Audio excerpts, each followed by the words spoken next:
Guys, welcome back. We're here to read more of In the Middle of Hickory Lane. We are on chapter 19.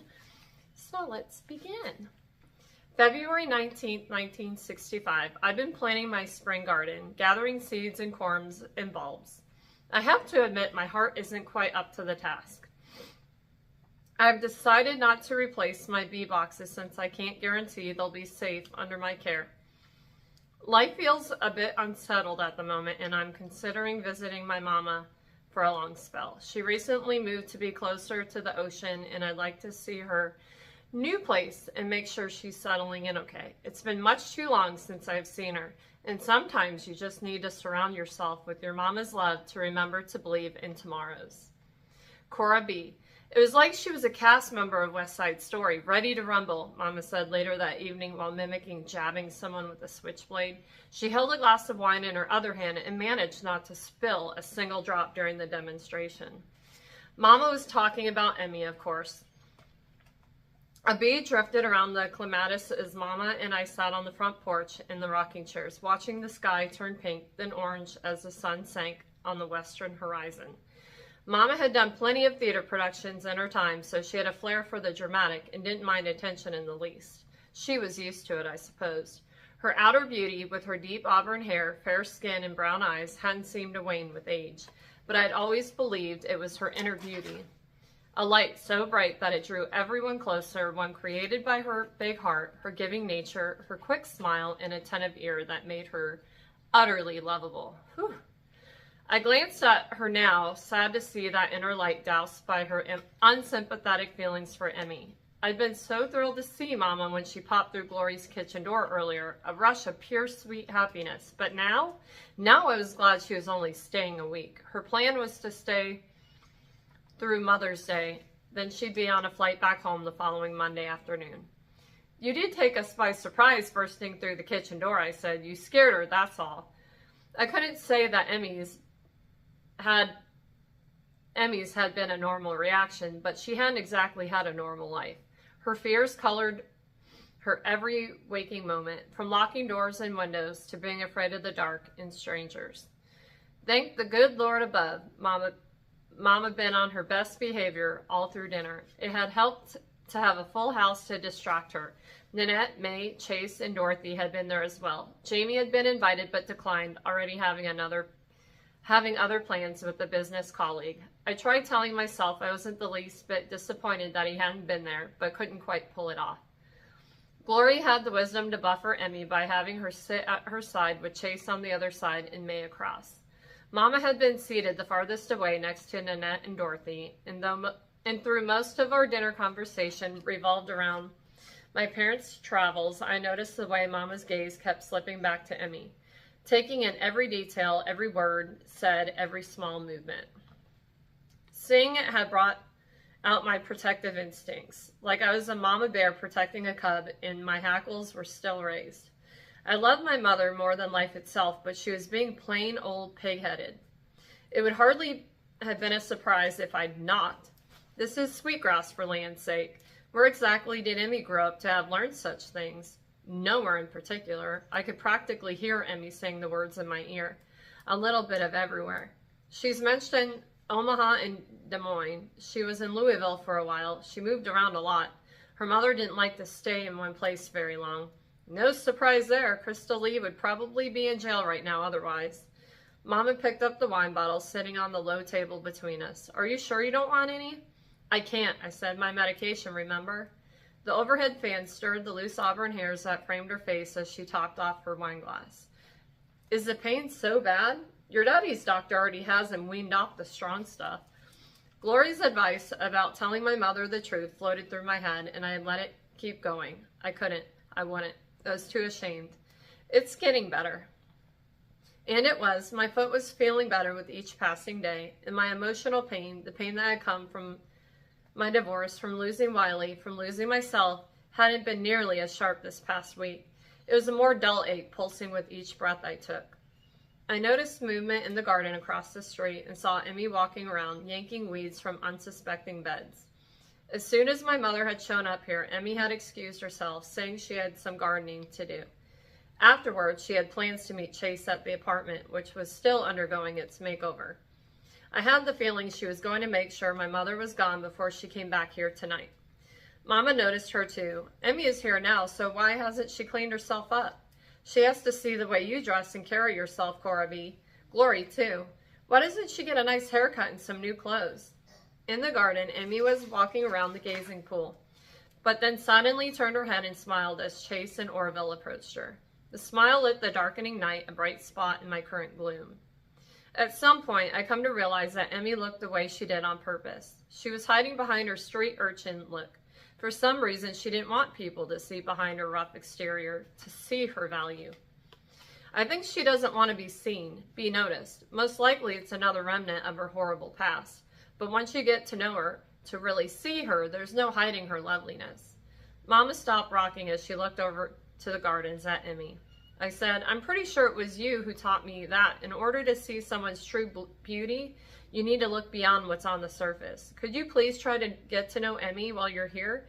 Really get to know her without all your judgments and criticism? Without thinking she's just like Crystal Lee? I know Crystal Lee hurt you terribly, hurt this family, but Emmy is not her mother. Mama tore her gaze away from Emmy and searched my face. The look in her eyes softened, and I saw that inner light within her spark to life as she said, All right, for you, Cora B, I will try. Thank you. But, she said as her eyes sparkled with mischief, in return, you have to do something for me. With the way she was looking at me, I couldn't imagine what she wanted. What's that? A little birdie told me that you're dating someone. Tell me about this Jamie of yours. Since May had apparently been planning my non-existent wedding, I could only deduce that she was the birdie in question. Jamie and I are not dating. The drive-in, lunching together, I heard tell he's been seen over here a lot. We're friends, new friends. I've only known him a couple of weeks. He has a daughter, Alice. She's 12, and he's a Yardley. Did May tell you that? The sparkles in her eyes sputtered but didn't go out. I can see why some of that might scare you, but does he make you happy? And the reports I'm hearing, you positively glow when you're around him. I was going to strangle May the next time I saw her. I barely knew Jamie, yet nearly every time I saw him, my first reaction was a smile. We're friends, I repeated. Mama reached over and took hold of my hand, squeezing it tight. With the possibility of more? I shrugged. I just don't know. It's complicated. Love often is, but my darling girl, with the right person, it's worth the complications. Love hurt you, yes, but it can also heal you. It's worth a second chance. I'm not so sure. All I ask is that you don't slam the door on the possibility of happiness only to hide alone in your office with your work and yarn. I lifted an eyebrow. That was rather specific. She smiled. I call it like I see it. A plane droned overhead as a dog barked. I smiled when I saw Mabel towing Jamie down the sidewalk until I realized they were headed here. The smile on your face suggests this would be your Jamie now, Mama said. He's not mine, I whispered as Mabel veered off the walkway like she owned the place, and Jamie dutifully followed. Mama laughed. Like I said, I call it like I see it. Mabel barked when she heard a new voice and broke into a run, nearly making Jamie trip in order to keep up with her. She's getting obedience lessons, I said quickly, so Mama wouldn't judge her too. Mama stood up and opened the door for the pair, and Mabel stretched her leash to its limits to rush right past her to get me. She licked my face. My mama kept on grinning. She might be yours too. Shh, I said as my cheeks flared red hot. She paid me no mind as she welcomed Jamie inside. Beautiful night, isn't it? Come on in. I'm Lillian, Cora B's mother. I've heard so much about you that it's nice to finally meet you. Ma'am, he said with a shake of her hand, it's nice to meet you too. She heard all about you from May, I added quickly, hoping he didn't think I'd been the one gushing, as if the moment couldn't get more embarrassing. He laughed. Did May invite you to my and Cora B's wedding? I heard it's being held in the garden at the end of the summer. He then looked my way with humor in his eyes. The whole neighborhood is talking about it. My mama laughed. No formal invite yet, just a verbal save the date. I groaned. He glanced between us. I didn't mean to intercept. I didn't realize you had company. I can come back later to water the flowers. Don't leave on my account, Mama said. I was just going myself. It's been a long travel day and I still need to unpack. She walked over to me, leaned down and kissed my cheek. Into my ear, she whispered, "All yours." Then with a lick from Mabel, she was gone, down the sidewalk to Glory's, where she'd be staying for the week since the apartment wasn't yet done. "I didn't realize your mom was coming to town. Come here, Mabel." He unclipped the leash from her collar. None of us knew. It was a surprise. I stood. I was getting good at standing on one foot and reached for my crutches. "I don't think the flowers need water since it rained last night." "Oh, okay." He looked so disappointed that I couldn't help smiling. "Do you like cake?" Glory sent me home with plenty." His gaze held mine for a long second. "Love cake. Love. Give it a chance," Mama had said. I motioned to the doorway with my chin. "Let's eat it inside, okay? I feel like the whole neighborhood is watching us." He stood firm. "Me coming inside is only going to fuel the fire." I laughed. "I don't see why, seeing as how we're getting married soon." "True, true." He followed me in, taking the wine and Mama's glass with him. He set them on the kitchen counter and I said, "Would you like a glass?" "Nah, I gave up drinking a long time ago when I realized I was thinking about my next drink before I finished the one in my hand. It had started taking over my life and I hadn't even noticed." My heart thudded. I lifted my chin. "Me too." I swallowed hard and added, "I don't take prescription pain medicine either, just over-the-counter stuff." It was the first time I talked about it with anyone other than Glory, and I found it wasn't as hard or painful as I'd feared. Maybe because he'd shown me how easy it could be. Just say it. Own it. His gaze skipped to the amber bottle on the windowsill, a question in his eyes. "It's full," I said. "Why keep it?" It was a question I'd asked myself a dozen times. I'm not sure. A reminder maybe of a place I don't want to go back to? I shouldn't have gotten it filled, but I'd been too embarrassed to say anything in front of you. His eyes softened. "You don't ever have to be afraid to be embarrassed around me, Coraby. I think you're pretty perfect the way you are, warts and all." "Warts," I said, laughing. "When did I get those?" "You never know when one's going to pop up," he said with a playful shrug. Sorry. Mabel. Okay. That's good. Okay. Mabel had followed us into the kitchen where she now sniffed every available surface.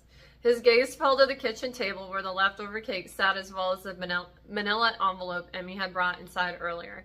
"Have you had a chance to look at the pictures?" "Not yet, but now seems a good time, with an expert in-house and all." I crouched over to the cabinet next to the stovetop and took down 2 dessert plates. Jamie took them from me and set them on the table, along with the napkins, forks, and knife I gathered. Mabel sniffed the area rug that lay in front of the sink, and I apparently decided it was a good place to nap. She plopped herself down, let out a tired sigh.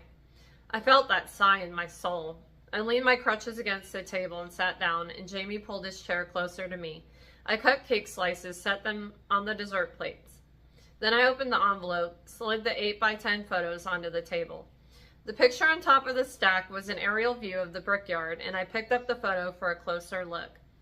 There were numerous outbuildings wooden and brick, but there were several round domed buildings at the edge of the photo that caught my attention. "What are these?" He leaned in so close I could smell the chocolate on his lips. "I thought those might interest you. They're the beehive kilns where the bricks were fired. The area where the kilns were located was called the bee yard. Those kilns were your grandmother's idea. She'd seen them in a magazine after the term bee yard caught her eye in a caption. She chatted about them with my grandfather at a company function. He did some research on his own, met a guy in Montgomery who had a similar setup and made it happen. Seemed like it was meant to be, doesn't it? Bees, bee yard? The bee yard. Chills swept down my arms, raising goosebumps. Instantly, I knew I'd found my inspiration. The bee yard. Sounded like the perfect name for the shopping center, and I knew just how I'd design it. "All right, you've convinced me. I think I'll stay in the competition." He was still leaning in, his face so close to mine I could practically feel the stubble on his cheeks. "You haven't even looked at all the pictures." I turned to face him. We were practically nose to nose. "I don't need to see them. I've seen all I need." "The kilns?" As I put the photos back into the envelope, I smiled. "You're just going to have to wait and see. Thank you for loaning these to me." "My pleasure, Coraby." Oh, my heart, the way he said my name filled me with pure, sweet bliss. He leaned in just a little bit more, bumped the table, and I felt my pulse pounding in my ears as his lips brushed against mine. Absently, I heard metal sliding against the table, but I didn't realize what was happening until the crutches hit the floor with a bang. Jamie and I jumped apart at the sound, laughing at the absurdity. Mabel leaped up from the rug and rushed over to us, taking turns slurping our chins. "All right, we're okay. It was just the crutches. Down, Mabel," Jamie said, his voice round with exasperation, sounding just like Alice had the first time I'd met her. "It's my turn." Then he reached out, gently cut my face with his rough hands, and kissed me. And as my hopes and dreams picked themselves off the floor, dusted themselves off, I thought maybe giving love a second chance wasn't such a bad idea after all. Yay! Emmy. While Cora B was with her mama on the porch, I stayed out in the garden. I pulled all the weeds in sight, not only those from my planter bed, but also those around the grounds as well. I'd quickly run out of tasks to do, so I wandered about, touching and sniffing and trying to remember all the names of the flowers Glory, I'm just going to call her Gloria had taught me in their meetings. Chase was supposed to meet me at the apartment soon, and while I could go over early, I was enjoying the garden. It was calm and peaceful out here, a judgment-free zone, something I needed right now more than ever. I stopped at Dorothy's vegetable bed, admired the orange marigolds sprinkled among the vegetables, the scent of the flower popular to keep rabbits and hornworms away, and thought about what I'd read in my library book about them, about how marigolds represented sorrow and despair, and that was why they were popular flowers for funerals and cemeteries. But I also read that marigolds offered comfort to the heart, and I liked that symbolism very much. I worked my way out of the vegetable garden and was walking toward the gazing pool when I heard dog tags jingled and looked up to see Chase and Orville headed my way. I smiled, unable to help myself, when Orville dashed toward me with that ratty green tennis ball in his mouth. "Hey, buddy," I said, wrestling the ball from him and tossing it as far as I could. He took off. "I'm starting to think he likes you more than he likes me." "Dogs like me," I said simply. "Cats, too." "Not surprising. Animals are usually a good judge of character." I wiped my hands on my shorts, or they just recognize someone's willing to play with them. He glanced over at Cora B's house as Lillian opened the porch door for Jamie and Mabel, who were headed up the walkway. "Hey, did you know Jamie was a Yardley?" I asked. "Yeah, I've talked to him about my book. Why? You didn't know?" I shook my head. "Not until yesterday, and neither did Cora B." I can excuse Cora B, but Miss Perceptive didn't know? I'm shocked. I rolled my eyes and tried not to notice how charming I found his nicknames. "You wouldn't happen to be hiding out here, would you?" he asked without a knowing smile. "Of course I am. Lillian hates me." Hate is a strong word. Orville returned with an exuberant gallop, his tail wagging. I patted his head and threw the ball for him again. "Do you have a better word?" He thought for a moment before saying, "Distrust. She distrusts you. You held your own at supper. I was impressed." It hadn't felt like I've held my own. It felt like I had shrunk into myself. All my work of trying to be present, be visible, be friendly, had gone straight out the window under her intense scrutiny. Formidable was the first impression I'd had of Lillian, and I could only imagine what hers had been of me, but formidable didn't quite do her personality justice. Cora B had once described her mother as take charge, and I could see that too. Lillian looked like she could take over running the world if someone would simply give her the go-ahead. And Gloria had been right as well. Lillian was elegance personified. All through dinner, she'd sat perfectly straight, shoulders back, chin high. Her clothes of rich blue, tailored skirt, suit, and white pleated blouse hadn't dared wrinkle on her long journey from California. A colorful, chunky, triple-strand beaded necklace hinted at a creative, artistic side. The necklace had thrown me off a bit, a touch of wildness in an otherwise tamed landscape. It told me that there was more to her than met the eye. But still, her personality wasn't a landscape I cared to explore. I kept to myself as much as possible while she was here. That was why I had escaped to the garden when she'd shown up at Cora B's with a bottle of wine, looking to stay a while. When Orville returned once more, I noticed that Lillian was headed back to Gloria's, and I let out a sigh of relief that she wouldn't be at Cora B's when I returned. Cora B's house had become a comfort zone, a safe place. It made me feel secure for once in my life. But if Lillian stuck around, her negative energy was bound to ruin something I'd come to cherish. Because she had good reason to be distrustful, to hate me even. You ready to get to work? Chase asked with a nod toward the garage apartment. We should have been done by now, but Gloria kept adding little projects. New knobs for the kitchen cabinets and drawers, shelves in the closet, wainscoting in the bathroom, liners added to the drawers, the front door painted, new curtains. Every day it seemed like a big truck rolled up and dropped off another delivery. A couch, a coffee table, even 2 armchairs. And all that didn't even include the time she'd handed over her credit card and sent Chase and me off to find knickknacks to pretty up the place. And I've been thinking about staging an intervention for her online shopping when she'd announced that there was nothing else on order. I nodded, and as we started walking toward the apartment, I saw Nanette come out of her house carrying some sort of wooden shelf. She set it on the curb next to the trash can that had been put out earlier, gave us a stiff nod, then went back inside. In my mind, I could already see what I'd do to transform the piece, bring out its beauty. From the corner of my eye, I noticed another neighbor walking down their driveway with a nightstand. I looked down the street and saw that many of the houses suddenly had furniture at the curb, a dresser, a bookcase, a side table. In front of Dorothy's house sat a console table. With a start, I realized that this wasn't coincidental. This had been organized. This was acceptance. My gaze swung back to the piece Nanette had set at the curb, and my chest squeezed tightly. Maybe she was a wild card after all, because I never thought she'd see me as anything other than an outsider. I blinked back tears as I looked at Chase. Did you do this? Set this up? He reached his hand up like he was going to tuck my hair behind my ears, but then dropped it again. There was softness in his eyes as he said, No, Emmy, don't you see? This was all you. Chapter 20. Hold on. Frosted lemonade. Chapter 20. Glory's Garden, lesson number 10. Peonies are a gift from the heavens above. I mean, just look at this flower, so big and round. The ruffled petals that look like they belong on a ball gown. Absolute perfection. That scent, it always reminds me of rose and jasmine. I sell these stems at the sweet place, but there's no better place for them than in a wedding bouquet, since peonies represent a happy marriage and a happy life. Mix them with some stock in a bouquet, and well, you're kicking married life off right. From what I hear around the neighborhood, there might just be a wedding around here sooner than we think. Though I'm not sure pink is the best color for the bridal party. Emmy. By the following Thursday, I'd become quite adept to dodging Lillian. It helped that she seemed to be avoiding me too. I felt her though. When I was helping Glory bake, I could sense Lillian nearby watching. I'd also sensed that she'd been in my bedroom at Cora B's. Yesterday, after returning from the marketplace, I'd caught a faint whiff of her perfume in the air when I'd gone into my room. Nothing was out of place. Nothing had been taken. Yet I knew without a doubt she'd been in there. It had made me want to pack everything and run far, away from Sweetgrass, away from my guilt.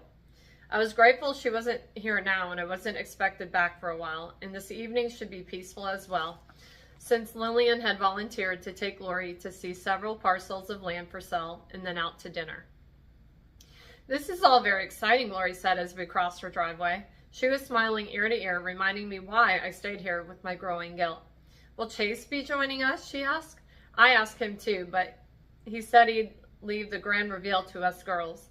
She gave me a sideways glance. He's a good boy. Who? Orville? I adore him. Gloria laughed. Don't sass. I knew Cora B was going to be a bad influence on you. I stepped over a dandelion growing up from the driveway bricks. Chase is a nice guy, I agreed, and also extremely inquisitive, which meant he was dangerous. Dangerous mostly to my heart at this point, since I found his endless curiosity with just about everything attractive. I looked forward to seeing him just a little too much. Alexa, stop. As Gloria and I climbed the metal staircase alongside the garage, she glanced back at me, a knowing glint in her eye, and I could feel my cheeks heating. I said, You're as bad as Alice. She gripped the handrail, hauled herself up another step with a loud exhale. Who do you think you learned it from? I have to confess, however, that she just may be better at it than I am. I took each step slowly so as not to rush her, or perhaps Cora B and Jamie are better suited. Watching them together this week had been amusing. Cora B was still trying to hold back a little, but Jamie was all in. Seeing them dance around each other and their attraction had caused endless entertainment for Alice and me. Alice was convinced there was a happily ever after in their future. I wasn't so sure. Not yet. Cora B was terrified to love again, and Jamie, well, I couldn't shake that sense Jamie was hiding something from her. I wondered if Cora B sensed it too, because something was certainly bothering her these days. If not Jamie, then perhaps it was her mother's return or the brickyard contest that was making her anxious. She'd barely slept at all this week. The sound of her crutches on the hardwood floor had awoken me many times in the last few days, all during the wee hours. Inevitably, when I checked on her, I found her at the desk or on the sofa with a ball of yarn or a book on her lap, an apology on her lips, bags under her eyes. Or sometimes, Glory said, we're too blind to see what's right in front of us. I didn't argue, though I wanted to. Even if I saw it, it wasn't mine for the taking. At the top of the steps, Glory started coughing, tight barks that robbed her out of her breath. I reached out, rubbed her back. I didn't think it helped, other than it made me feel better to offer what little comfort I could. I'm all right, hun, she said once she caught her breath. I slipped the key into the new door handle, heard the satisfying click of the tumbler turning over. Did I order that? She asked, staring at the new lock. No, I picked it up. The door had needed a good deadbolt, and I was happy to use a portion of my first paycheck from Cora B to pay for it. Thought I'd lost my mind for a second there. It's a lovely finish. Turning the knob, I pushed the door open. It matches the new faucet you bought for the kitchen. You've got a keen eye for details, Emmy. If Chase had been here, he'd have called misperception again. And I smiled as his voice echoed through my head. In an unhealthy sense of fear, she added, patting my cheek before she stepped inside. Oh, Lordy B, look at this place. I stepped in behind her, closed the door. A surge of pride washed over me at the look on her face. It's amazing what a little paint can do. Oh, Emmy, this is more than paint. I can practically see your heart beating in here. What she was seeing was my love for her. It was in the cut flowers on the kitchen table, the dried flowers I'd put in the shadow boxes. It was in the burnished gold and purple accents, the vases, the frames, the trays. She walked deep into the living room and looked at the canvases hanging on the wall. I'd taken pictures of flowers in the garden and had a local shop put those photos onto canvases. There were two hanging above the couch, one of gladiolus shining in the morning light, and one of a sunflower, the sun behind it making it glow. She wiped the corner of her eye with her thumb, and I felt tears welling in my eyes. Trying to keep my composure, I said, I've been studying my Language of Flowers book. Did you know that sunflowers actually turn toward the sun? I suppose that's why they represent warmth and devotion and loyalty.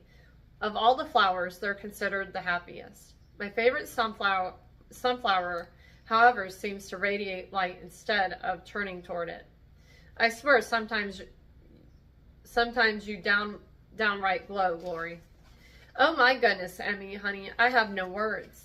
She put her arm around my shoulders, pulling me in tightly next to her. I don't know if I've mentioned it yet, but you're a very good student, the best student.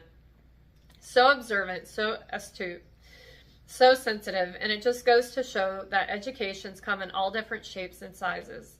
We stood side by side for a few moments, simply studying the pictures, and I didn't mind it a bit. Not with her arm around me, not with the way she made me feel like I was part of her. You do know it's missing one, though. I put the dolly on the kitchen by the fridge. She smiled. I'm surprised you included it all.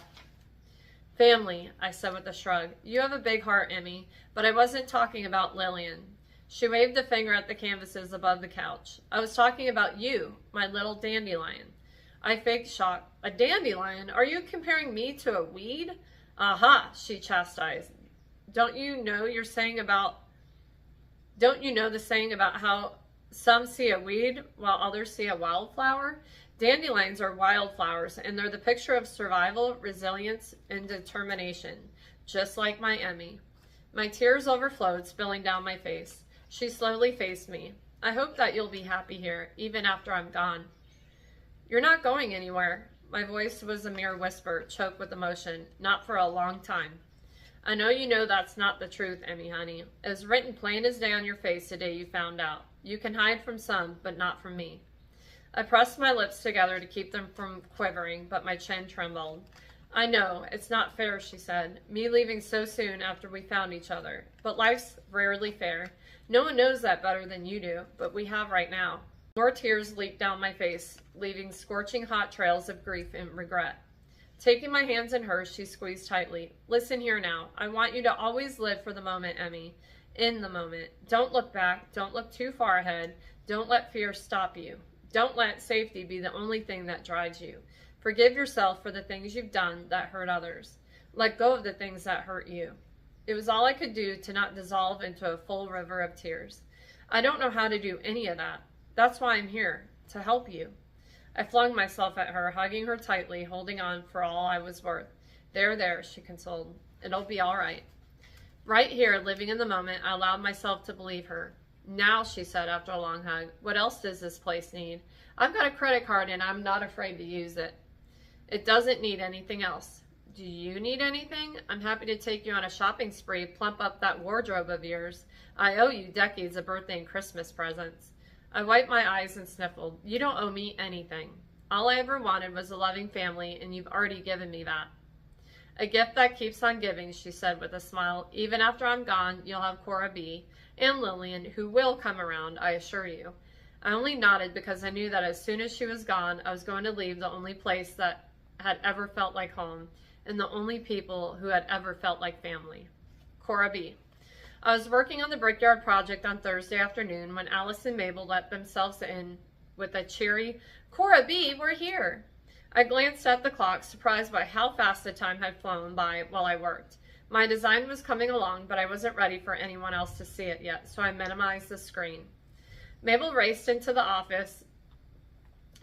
office. Her whole body seemed to wiggle with happiness at seeing me. She didn't jump on me, but instead zoomed around my chair, letting out little yips of joy as I gave her love and attention. Alice appeared in the doorway seconds later. Her short hair was pulled back in a stubby ponytail that reminded me of the first time I'd met her. She loves you. I've grown mighty fond of her too. Yes, I have, I said to Mabel in a high-pitched voice. She licked my hand, and as she settled down, she started sniffing around the room, beginning with my foot that was propped on the ottoman. When she started to lick the cast, Alice snapped her fingers. No, Mabel, she said, and the dog moved on to smell the chair Emmy usually sits in, the chair where Mabel preferred to nap in the afternoons. As usual, she jumped up and lay down. Are you still not sleeping well? Alice asked as she moseyed into the room, one arm behind her back. Does it show that much? I asked as I picked up the glass of iced coffee Emmy had made for me before she left to see Glory. Alice lifted one shoulder and winced as she said, a little. She was honest, I'd give her that. It'll get better soon, I'm sure. I wasn't sure at all, but I didn't want Alice to worry about me. What have you got there? I noticed she still had one hand behind her back, and there was an impish light in her eyes. With a big smile, she swung her hand toward me, and on it sat a wrapped gift. The paper I noticed had happy birthday written on it. I took the gift. You know it's not my birthday. We talked about birthdays last week. Mine was in August, hers was in November. Oh, she rolled her eyes. That's the only gift wrap Dad had in the house. Ignore that. Open it. I carefully removed the paper and smiled at what was slowly revealed. It was a ceramic bee, its rotund body painted black and gold, its wings white. It still smelled like clay. Did you make this? She nodded. In art class. She made a gift just for me. Tears gathered in my eyes. It's beautiful. Thank you, Alice. I love it. Absolutely love it. Alice came over to me, and before I knew it, she was giving me a hug. I'm sorry Mabel knocked you down, but I'm glad she did. Well, you know what I mean. I hugged her back. I do know what you mean. A minute later, she was outside, and I heard the squeak of the spigot.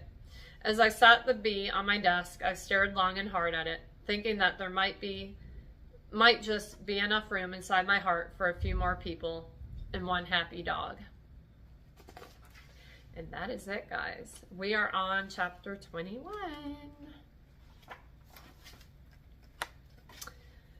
So, the romance definitely has kicked off. And I have a feeling they're both going to get the guys. We know that. But what I'm not so sure of is how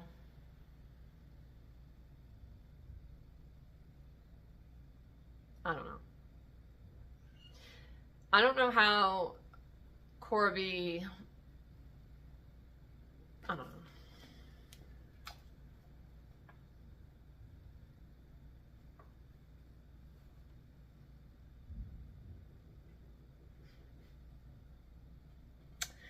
Well, Emmy, I don't know how hers is going to turn out. And I don't know what Chase, I believe Chase is hiding. Do you guys have any idea? Like, I don't know. There's a lot going on and a lot more to still kind of figure out. That's not like necessarily easy to figure out at this point. But I will let you guys go, and we'll be back tomorrow for another 2 chapters. Thank you guys. I'm trying to get a thumbnail. Bye guys.